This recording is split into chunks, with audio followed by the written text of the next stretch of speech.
story you are about to hear is true. The names have been changed to protect the innocent. Fatima Cigarettes, king size, extra mild and soothing, brings you Dragnet on both radio and television.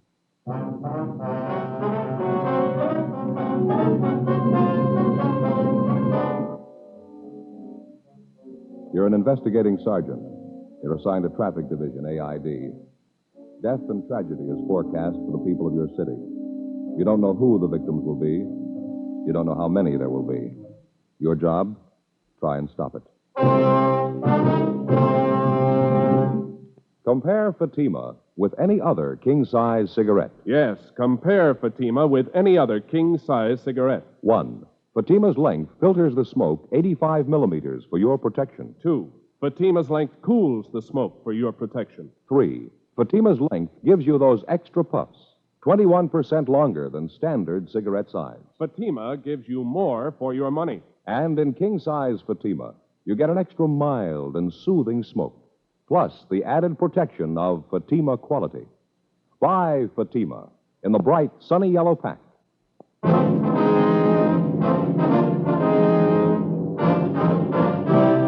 Dragnet, the documented drama of an actual crime. For the next 30 minutes, in cooperation with the Los Angeles Police Department, you will travel step by step on the side of the law through an actual case transcribed from official police files. From beginning to end, from crime to punishment, Dragnet is the story of your police force in action. It was Thursday, July 3rd. It was warm in Los Angeles. We were working the night watch out of Traffic Division, accident investigation.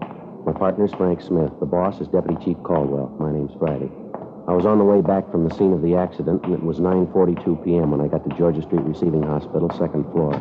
Treatment room 5. Joe? Hi. How's it going? Not too good. How are they? Bad, all four of them. Girl who was riding in the front seat, both legs crushed. Oh, no. Talking to Doc Hall, nothing he can do. Gonna have to amputate. That's a shame. All the parents been notified? Yeah, they're on their way down now. Cigarette? Yeah, thanks. I got a match. All right, thank you. Still touch and go with the kid who was driving, the Wheeler boy. Doc doesn't give him much of a chance. Possible to get a statement from him? No, still unconscious. They get pictures of the wreck, all right? Yeah, they did. The car the kids were in laid down 207 feet of skid marks. From the condition of the car, it's a wonder any of them are alive. Not a straight piece of metal in the wreck, Frank. How about that couple in the sedan they sideswiped? Doctor isn't sure. Both have internal injuries. Woman's right leg is fractured. Man has a possible concussion. Lousy thing. Every one of them's old enough to know better. What made them think they could get away with it? Oh, hi, Doctor. Friday? Any change, Doc? Which one you mean? The Wheeler boy? No, still the same. The other three kids are doing a little better. It's a shame. None of them are more than 14, 15 years old, are they? Both the girls are 13. The Wheeler boy's 16, the other boy's 12. Yeah. Pretty young to be out alone burning up the streets. How'd it happen? Well, one of the girls told us that the Wheeler boy picked up the three of them about 8 o'clock tonight, asked them if they wanted to go for a ride in his father's new car. Well, they thought they were going down to the neighborhood drive-in for a Coke. Yeah. Well, the girl said they drove around the neighborhood for a while. Wheeler boy was bragging about what a good driver he was, how fast the car'd go. Kept telling the kids that he could drive as fast as his father did. Yeah. From what I hear, it's too bad you can't hold the father. Yeah, it's pretty obvious he didn't set much of an example. Well, the girl told us that the Wheeler boy drove down to the highway. She spotted a police car behind him and told the Wheeler kid to slow up. He said something like, "My father outran a cop the other day. If he can do it, I know I can." Well, the kids pleaded with him to pull over and stop, and he wouldn't listen. Told him to shut up and hang on, that he'd show him some real fancy driving. Had to chase him more than 19 miles, Doc. Car in pursuit radioed in for help. We tried to block off the intersections ahead of them. They were just going too fast. How'd the boy crack up? Sideswiped the sedan with that old couple in it. Lost control of the car, went into a skid. The car hit the curb, blew a tire, piled head-on into a parked truck. The impact drove the engine of the truck right back into the cab. I never saw anything like it. The car the kids were in is almost broken in half. Well, I've done everything I can for him. I'll keep the Wheeler boy in the critical room. Nurses in there with him now. I'll move the other three back into the ward. We want to make our report, Doc. You got an MT slip on him? Yeah, I just finished it. It's right in here. Thank you. You know, I got a 16-year-old boy, Friday. Every time I make one of these things out, I say a prayer. Yeah. Hope they never have to make one out for my boy. Well, excuse me. I better go back in there and check on that youngster. All right, Doc. Thanks. Look at this MT, Frank. Everything in the book. What's that? Listen. Grace Andrews, 13 years, occupation student. Fractured jaw, teeth knocked out, facial cuts, internal injuries, crushed pelvis, and shock. Here's the next one. Nancy Haynes, 13 years, occupation student. Deep facial cuts, compound fractures of the right and left legs, crushed chest, possible concussion and shock. The other boy, Walter Stewart, 12 years, occupation student. Deep facial cuts and contusions, shock and possible concussion. Fractured ribs, possible puncture of the left lung, left hand severed above the knuckles. Here's the slip on the Wheeler boy. Charles Wheeler, 16 years, occupation student. Crushed forehead, possible spinal fracture, both legs broken. Fractured ribs, broken pelvis, deep facial cuts, severe internal injuries, and shock. My name's Wheeler. Where's my boy? What have they done with him? All right, take it easy, Mr. Wheeler. Doctor will be out in a minute. I don't want the doctor. I want to see my boy. Where is he? What happened anyway? Would you keep your voice down, please? The doctor will see you in a minute. He's with your son now. Who are you? What do you know about it? Police officers. Your boy had an accident. We're investigating I it. know he had an accident. They already told me that. Whose fault was it? Who ran into him? Nobody ran into him, Mr. Wheeler. The accident was his fault. What do you mean it couldn't have been? That boy's a good driver. I taught him myself. Would you keep your voice down, please? I want to get to the bottom of this thing. I want to see my boy. What are you stalling me for? Nobody's stalling you, sir. You can see your boy as soon as the doctor okays it. I'm going to take him to my own doctor. I wouldn't trust my boy in a place like this. Who ordered him here anyway? We did. It was an emergency. The ambulance took him here from the scene of the accident. Well, you still haven't told me how it happened. Now, why do you say it was his fault? Why are you accusing him? It was his fault, Mr. Wheeler. There's no doubt about it. He was speeding, and a police car tried to catch him. He tried to outrun him. In the process, he ran into a parked truck. I knew it wasn't his fault. Sir? So he was going a little too fast. Charlie's a good driver. Why'd you have to chase him? Probably the cause of the whole thing. You're the ones to All blame. right, take it easy, Mr. Wheeler. Take it easy, nothing. Why couldn't you let the kid alone? He can drive as well as I can. Think I'd let the kid have my new car if he couldn't handle it? What about a driver's license, sir? Your son have one? Well, no, I didn't have a chance to get him one. Too busy to take him down there for the test. It's a stupid thing anyway. Any moron can pass it. The point is, you didn't have to chase him. He wasn't hurting anybody, was he? I taught him how to drive. He drives just like I do. He's a fast driver, but he's a good one. I ought to know. Our radio cars had to chase your boy 19 miles, Mr. Wheeler. 11 cars chased him. Your boy was endangering the life of everybody on that highway. In a 25-mile-an-hour zone, he was clocked at better than 70 miles an hour. At one time, we figure he must have been doing better than 90. He went through a dozen boulevard stops. He barely missed a woman pedestrian. The woman had a baby in her arms. Just before he cracked up, he sideswiped another car, an old couple in it. They're in this hospital, too, and they're hurt. They're hurt bad. Now, you go ahead inside and make those two old people believe your son's a good driver, that he was just having some innocent fun, will you? It's not all his fault. He probably wouldn't have done it if you didn't chase him. I know my boy can handle a car. I've raced cops myself once in a while. Charlie was with me. He's cool. He knows what he's doing behind the wheel. Just because you drive fast doesn't make you a bad driver. It helps. Frank? Yeah, Doc. Can you spare a minute? Sure. What is it? This is Mr. Wheeler, father of the boy who was driving the car. This is Dr. Hall. Where's Charlie? I want to see him. I'm sorry, sir. You'll have to wait a few minutes. He's lost a lot of blood. They're giving him another transfusion. What's the matter with him? How bad is he hurt? Here's the report. Read it yourself. What kind of treatment you giving him? You sure you know what you're doing? I think so. I've been on this job for 11 years. That's how long I've been dealing with fools like you. What? I heard you ranting and raving out here at these offices. Well, let me tell you this, mister. All three of you were wrong. That boy of yours lying in there isn't to blame. You are, his own father. You were driving that car tonight. I heard you ranting out here. You taught him how to drive. He can drive as well as you can. He's cool. He knows how to handle a car. You taught him how to race cops. Well, the results are inside, Mr. Wheeler. Look here, I don't want any sermons from you. I want to see my boy. I want to see him right now. You're not going to get any sermons from me. They wouldn't help you. But I'm going to tell you what's on my mind. I've seen your kind for years. I've sewed them up, I've patched them up, and I've pulled a sheet over their face. So far, you're lucky it hasn't happened to you. You're on borrowed time. Must be true what they say. The good Lord takes care of the fools and the drunks. Well, I can tell you now I wouldn't feel half as bad if it was you inside there on that bed instead of your son. Oh, when are people like you going to learn? When are you going to learn? I came down here to see my son. You're not impressing me a bit. Well, then maybe you ought to come down here some weekend, some holiday. Maybe that'd impress you. You stand inside that treatment room with me and watch them come over that table. A lot of them come in married and go out widowed, all kinds, all ages. They pull them out of the wrecks and they drag them in here and they expect miracles from us. They're battered and broken, and some of them you have to look twice because it's hard to tell they're human beings. You know who's responsible, Mr. Wheeler? You know who? Arrogant, egotistical, good, fast drivers like you. Well, I'm sick of you, Mr. Wheeler. I'm sick of the whole rotten, stupid mess. I'm sick of fools like you. Dr. Hall? Yeah. See you a moment, please. Yeah, all right.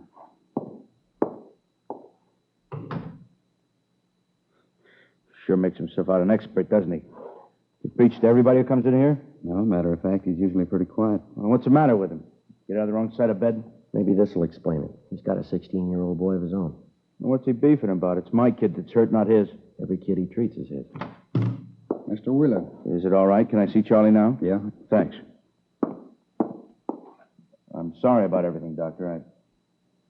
I really am. I'm sorry. So am I, Mr. Wheeler. Your boy's dead.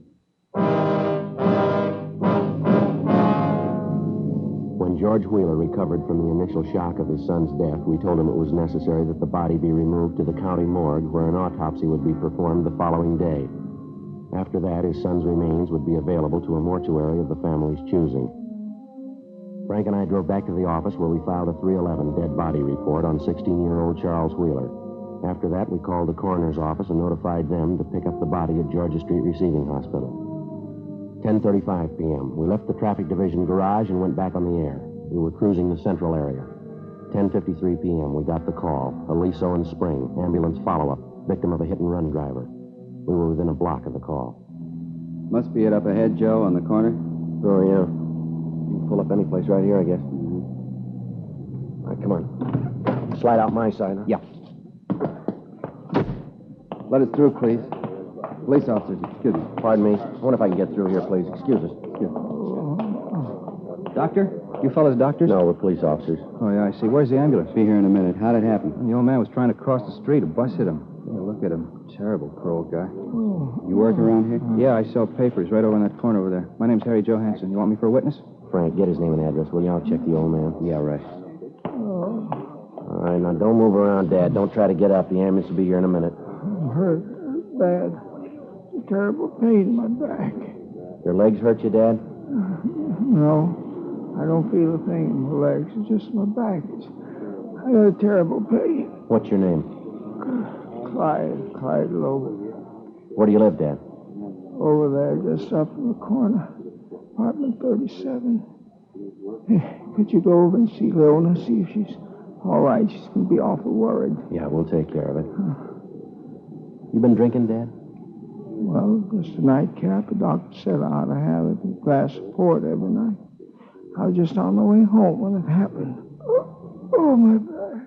You sure it was just a glass of port, Dad? Yeah, that's right. I never touch anything but that glass of port before I go to bed. See, would you please send somebody to see about Leona, apartment 37? She's going to be awful worried. Yes, sir. We'll take care of it. Oh, this feels terrible. I got to get up. Help me up, will you, officer? All right. You sure you feel up to it, Dad? I don't know. It's an awful pain in my back. I know I'm not supposed to move till the ambulance gets here, but maybe it'll go away if I stand up. All right, sir. Here you go. Easy now. All right. Frank, see you in a minute? Yeah. Cancel the ambulance, will you? We won't need it. Cancel it. Call the wagon. Yeah, all right. I'm going to get help, Sergeant. Are they coming for me? Yeah, you're going to get help, Dad. It's on the way. I come to the corner here and I started to cross over. And what do you think? Right out of nowhere, this big red bus come up the street. Must have been going 60. Hit me and kept right on going. I thought for a minute there I was gone for sure. Did you say it was a big red bus? It's red or blue. What's the difference? They run me down. Oh, look at that. Get the ambulance quick. Look at that. What's that? My shirt front here. Look, it's all red. It's blood. Get some help. I'm bleeding to death. Get some help. Oh, there's a sharp pain in my ribs. Well, let's take your coat off here. That's the idea. That's better. The pain's gone now. Well, I don't know what your blood type is, Dad, but you're bleeding port wine. Oh, no. Worse than you thought it was, Dad. You broke your bottle of port. It's all wrapped up in papers, too. It's a wonder how it happened. Just look at my brand new shirt, all that good wine. Joe? No, I canceled the ambulance, called communications for the wagon. What's the score? Say, would you please send somebody up to my place to see Leona? It's apartment 37, building right up in the corner. Please look after Leona. Yeah, we'll tell her, Dad. Oh, say, when you see her, would you please give her this? What's this? Piece of liver. Leona just loves liver. I didn't know you were married, Clyde. When did that happen? I'm not married. Well, then who's Leona? That's my cat, the best friend I got in the world. Say, where's the ambulance? No, there's not going to be any ambulance, Dad. We got a car coming Yes, instead. but I'm a sick man, Sergeant. I need an ambulance. You're a hit-and-run victim every time you get enough port wine, Dad. I don't know what you mean. It's a glass of port every night. That's all I ever take.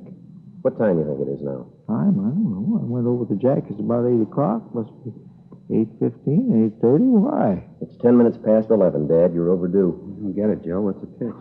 Don't you know him? No, I don't think so. Clyde Logan. Got an arrest sheet as long as your arm. Somebody down at Central tagged him with the name Hit and Run Logan. He's a town character. Well, what's the idea of the hit-and-run story? Oh, he likes attention. Every time he gets loaded, he likes to ride in an ambulance with a siren wide open, so he lays down in the street, pretends he's been hit. I see. Every city's got at least one of them, I guess. Some of them turn in fire alarms, some of them confess to murder, some of them just beat their wives. Clyde likes to be a hit-and-run victim. Say, what are you going to do? You're going to lock me up? No choice, Dad. I suppose not. Say, would you talk to the jailer and see if I could get my old job back? I mean, anything in the kitchen. I like to work in the kitchen. Yeah, all right, we'll talk to him. And now, just one more thing. Yeah? Would you go see Jackie Martin for me? Place right up the street there. You see the sign there? Yeah, uh-huh. Jackie's old-time wine shop. That's the place. Well, you go in there and you ask for Jackie. You tell him that I sent you. See, you can say that he's not going to get any more of my business. You tell him I won't even pay him what I owe him. Well, what's the matter, Dad? Why are you mad at him? Well, I got good enough reason. All the trade that I've given him and all the money I spent there and double-cross her.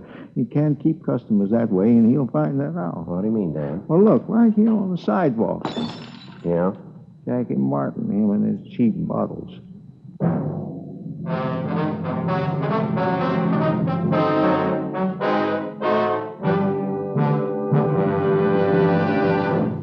You are listening to Dragnet, authentic stories of your police force in action. Friends, because of its quality, its extra mildness, its better flavor and aroma, more smokers coast to coast are switching to king-size Fatimas every day.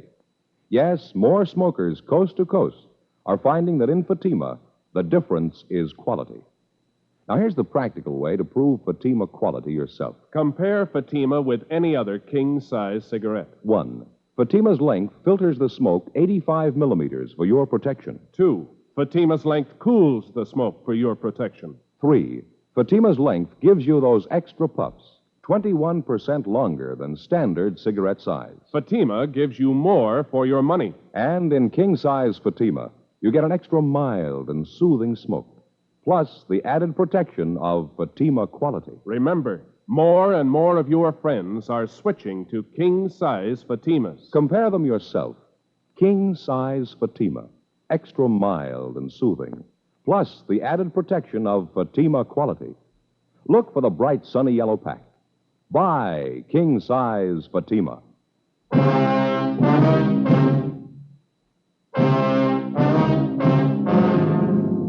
Thursday, July 3rd, 11:30 p.m. There was still half an hour to go before the July 4th weekend even started. But in the last 7.5 hours, Central Traffic had answered 13 major accident calls. 4 of them were fatalities. If it was any indication of the next 72 hours, the 4th of July weekend was due to spell death and tragedy for more people than we figured. 12:10 a.m., we received another ambulance follow-up call, this time at 11th and Georgia. A young couple on a motorcycle trying to beat the stop signal had crashed headlong into the side of an eastbound bus. One was taken to the hospital, one was taken to the county morgue. 12:20 a.m. After taking care of the necessary reports, we impounded the motorcycle. The next half hour was fairly quiet. 12:55 a.m., we went off the air and stopped to have a cup of coffee. 1:15 a.m., we called back in service. We continued cruising the central area. At 1:48 a.m., 12 minutes before quitting time, we got a call for Wilshire and Toberman Street, an ambulance follow-up, city property damage, motor officer. 1:15 a.m., we arrived at the scene. Approximately 20 feet from the southwest corner, a police motorcycle was sprawled on the street. The front of it was demolished. About 30 feet from the motorcycle, lying face down in the street, was the figure of a man in a police uniform. All right, would you step back, please? Up on the... Please, everybody, back up there on the sidewalk, please. Help me. Please. All right, don't try to move, fella. It's Brian. Yeah. Hey, Mike. Mike? Tried to miss it. Couldn't help it. All right, take it easy now. Don't try to talk. Ambulance is on the way, Mike. Don't kid me, Joe. My chest hurts. Hey, but my collar can't breathe. Yeah, all right, sure, Mike. Come on, take it easy now. Don't move. Chasing this car. Cream convertible. Man, woman. I think he was a 502. Big chase. Red light. Siren. All right, now take it easy, Mike. Relax, will Other you? car turned right in front of me. I saw it. Nothing I could do. Couldn't stop. Turned right in front of me. Evelyn. Gonna go see her. Evelyn. She's waiting. All right, will you take it easy, Mike? Don't talk and don't move. This will work out all right. Take it easy. Joe. Evelyn. Joe. Mike. Joe, got a coat here. Slip it under his head. It'll be more comfortable. No, he doesn't need it, Frank. He's comfortable.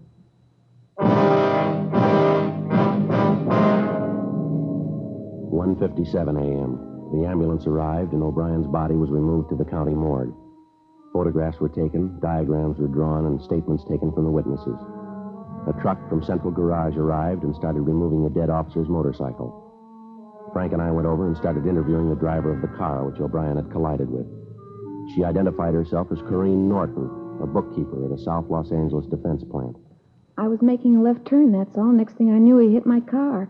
You can see what he did to it. Who's going to pay for the damages? We can talk about that later, Miss Norton. Our first concern is we'd like to find out what happened. Well, there's nothing to it. I already told you. This cop ran into me. There wasn't anything I could do. Well, would you start from the beginning, please, and tell us exactly what happened here? From the beginning of what? I told you. He ran into my car. What more do you want to know? Sorry it happened, but I couldn't help it. Look at my car. How am I going to get to work in the Will you morning? please tell us what happened here, miss, just as near as you can remember? Well, I was going down this way on Wilshire on my way home. I started to make a left turn onto Toberman, and this cop on the motorcycle drove right into me. Wasn't anything I could do. His fault. I couldn't help it. Could we see your operator's license, please? Certainly. Let's see it. There's someplace. Yeah, here it is. Do you want to read it off, Frank? Yeah. California operator's license number V208-927. Okay, got it. Corrine, C-O-R-I-N-N-E-M, Norton. 10,033 Ruth Ellen, Los Angeles. 10,033? Right. Female, 5'3.5", 123 pounds. Born February 18th, 1909. Blue eyes, brown hair. Must wear adequate glasses. Just a minute. Okay. You have your glasses with you, Miss Norton? Well, yes, right here in my purse. I really don't have to wear them. I can see just as well without them. Were you wearing your glasses at the time of the accident? Yes, I was. I took them off right after the accident. Here they are, right here in my purse. See? Miss Norton, we understand the motorcycle officer had his red light and siren in operation at the time of this accident. Did you see it or hear it? No, I didn't hear any siren, and I certainly didn't see any red light. Then when's the first time you saw the officer, ma'am? When he hit me. He seemed to come out of nowhere. He was going very fast. You say you were in the process of making a left turn. Is that right, Miss Norton? Did you give a hand signal indicating that you were going to turn? Of course I did. I always do. You touched your car since the accident. What do you mean if I touched it? Was your car just like it was when you were driving it prior to the accident? Yes, I suppose it is. I mean, with the exception of the damage he did. You're sure you gave a hand signal, Miss Norton? Of course I am. What's this all about, anyway? Well, if your car's exactly the way it was before the accident, and you're telling us the truth here, how do you account for the fact that the left-hand window of your car is still rolled up here? What? The window of the driver's side of your car there, it's closed tight. You couldn't have made a left-hand signal, now could you? What? I don't understand it. I'm sure I made a signal. I think so, anyway. Are you trying to say I'm to blame for that cop's We're death? not trying to say anything, ma'am. We're trying to get the facts here. Well, you certainly have a funny way of doing it. What do you call facts, anyway? Trying to incriminate me in this thing? I was making a left turn and he ran into me. It's as simple as that. I don't know what you're so excited about. The man just died, Miss Norton. We're trying to find out why. Well, why ask me? I didn't kill him. Speeding along on a motorcycle like that. He shouldn't have been going that fast anyway. That's his job, ma'am. That's what they pay him for. He was chasing a drunk driver. All right, that's his job. He knew it was dangerous when he took it. Yes, ma'am. Part of his job, that's what we pay him for. Well, he's dead, Miss Norton. Who's going to pay him for that? 2:15 a.m. A traffic car took Corrine Norton downtown to the station where her statement was to be taken and a further investigation made. Frank and I contacted Sergeant Joe Whitehead of the medical detail and informed him of Mike O'Brien's death. He told us he'd notify the business office and the parents of the dead officer.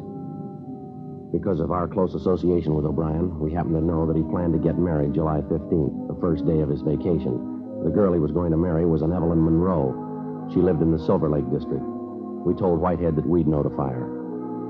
2:30 p.m. Frank and I drove out Sunset Boulevard to the girl's house. Oh, hi, Frank. Joe. Oh, Is Mike with you?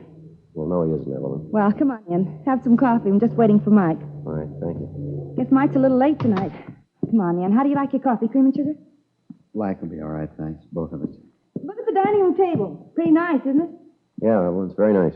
Nicest wedding presents I think I've ever seen. Didn't know we had so many friends. You see what the boys in the motor squad sent us?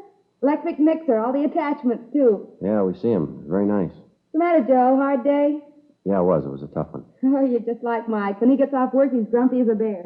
I don't know why. Nothing tough about your job. You ought to work for the man I work for. Coffee's coming right up.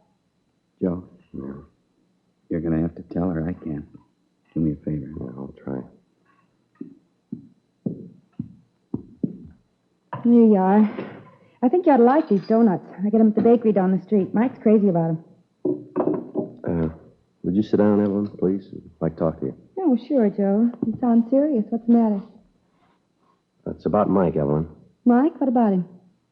He wanted us to come by and see you. He was hurt tonight. Oh, no. Was it bad? Yeah, I'm afraid so. What happened? Where is he? Can I see him? No, not now. A little later. What happened? They told his mother and dad? Yeah, Evelyn. Joe Whitehead's out there now. Joe Whitehead, medical detail? Yeah, that's right. He usually doesn't go out right away unless they're dead. Joe? Joe, tell me the truth. What's happened to Mike? What's happened? Well, he's dead, Evelyn. No. It isn't the truth. He can't be dead. He was chasing a drunk driver over on Wilshire. Woman turned in front of him. Couldn't get out of the way. Didn't have a chance to lay his bike down. Sorry. It's not true. Can't be it's not true. He called me at 11. He'll be here at any minute. He'll be here any minute. Mike. Mike. Oh, Evelyn, please. There's nothing you can do. Nothing anyone can do. If crying would help, I'd cry with you. But it's not right. It isn't right. Why should he die? Why should he? I'm sorry. Went fast. He didn't suffer. Talked about you. The last thing was about you. Hard to realize. I can't understand it. I can't. There's no reason for it. No reason for a lot of it. Why, Joe? Why did he have to die? Why did he? Oh, I don't know. I got an idea, maybe, Evelyn. Why? Somebody forgot to put out their arm.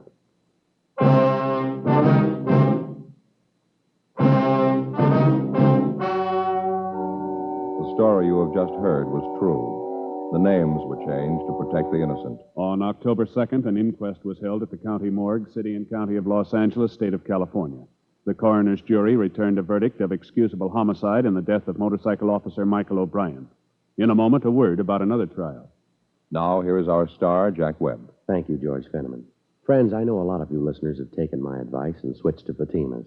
Now, if you haven't, how about comparing Fatima this weekend for sure? You see, Fatima quality stands out by comparison, and that's why I ask you to try Fatima's. Compare them with the king-size cigarette you've been smoking.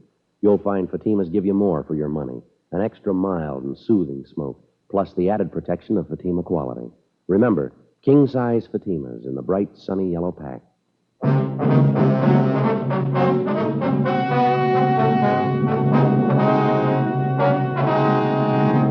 Normally, at this time, we give you the result or outcome of legal proceedings against a person or persons for criminal action. You've already heard the results of the documentary cases portrayed on Dragnet tonight. 4th of July weekend is at hand. 40 million automobiles will drive 5 billion miles. Please make every mile a safe mile. Be considerate of the other driver on the road and have a happy weekend. We don't want to read your name on Dragnet's trial page.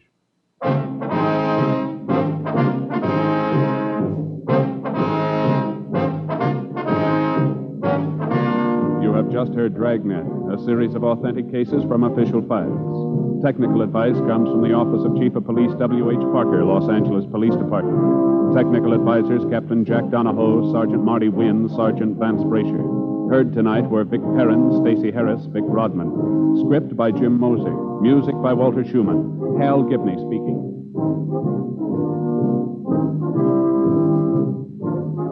Ladies and gentlemen, you may now read Dragnet every day on the comic page of your favorite newspaper. Please consult your local daily paper. King Size Fatima has brought you Dragnet, transcribed from Los Angeles. Yes, adventure is yours tonight with Counter Spy on NBC.